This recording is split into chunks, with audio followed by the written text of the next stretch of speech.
Joining us now is former U.S. Ambassador to the United Nations and former New Mexico Governor Bill Richardson. Great to have you here this morning, Governor. Good morning. Thank you.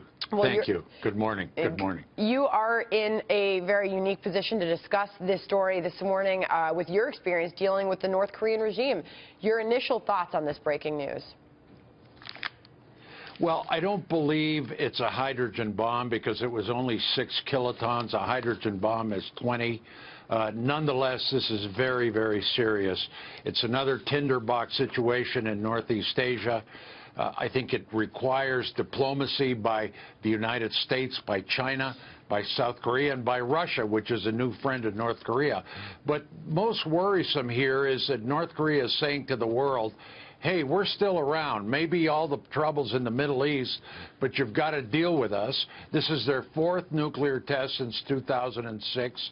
They obviously have nuclear weapons. They may have as many as 10. But what they're saying to the world is, look, we're not going to have our nuclear weapons curbed or reduced like you did with Iran. We're not going to have nuclear weapons as a bargaining chip with the United States, with South Korea. We're here to stay. And so I think it's important that we have a strong response, but at the same time look at ways that we can find out where this new leader of North Korea is coming from, whether he wants engagement, whether he just wants to continue this hostility towards the outside world. Governor, if confirmed, does this news tell us that North Korea's nuclear program is far more advanced than we thought even yesterday? Well, yes, if it's a hydrogen bomb, because U.S. and Russia are probably the only active testers that have taken place. So this would be very, very serious. I seriously doubt whether this happened, because technologically North Korea still has ways to go in their nuclear development, but at the same time, their nuclear efforts are advancing. Their technology is getting better. They had a failed ballistic missile test. They've had some bad other nuclear tests. But at the same time, they're proceeding very rapidly towards developing potentially a hydrogen bomb. I don't think they're there yet, but they're basically sending a signal that you've got to deal with us, and we're here.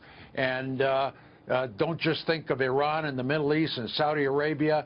We're around, and they are around, and they're dangerous because they have nuclear weapons. We have close to 30,000 American troops. We have a treaty with South Korea. They're our friends.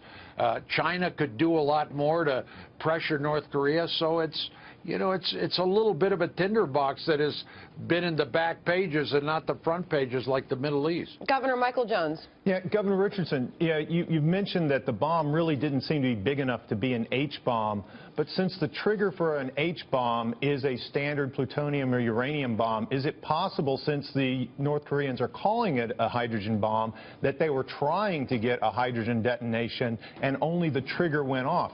Isn't that just as destabilizing and potentially dangerous? Well, yes, but we don't have all the facts. Obviously, that will emerge in the next few days. But I think you can detect through the earthquake that is produced the level of the kilotons, and I think it was close to 6, maybe not quite 6. And for a hydrogen bomb, it's 20. Nonetheless, a lot of testing has been taking place in North Korea. They're building tunnels. This is their 4th nuclear test. But they're racing towards technologically developing a hydrogen bomb. So this is very serious. This is not good. This is something we should be very concerned about. Governor, why does the world not seem to care? And I know the world cares, but we don't ever seem to be doing anything about North Korea from a coalitional point of view. Well, the biggest problem is North Korea doesn't want to deal with us. They don't want to deal with the 6 power countries, South Korea, China, the United States, Russia, Japan, that have been engaged in peace talks with them and nuclear agreements over the years. So North Korea is in a period of self-isolation, and they don't respond to wanting to negotiate. And what we're saying to North Korea, we, the United States, South Korea, is, look, we're ready to talk to you, but you've got to curb your nuclear weapons. And North Korea is saying, no, we're not going to curb our nuclear weapons. In fact, we're going to increase our nuclear weapons. I think in the end there's a deal there, like Iran, in exchange for food, fuel, economic assistance, lifting of sanctions. North Korea curbs its nuclear weapons. But I think the nuclear powers in the region need to engage North Korea, and we are ignoring it. But, Governor, then we reward bad behavior, horrific behavior, right? If that's what ends up happening.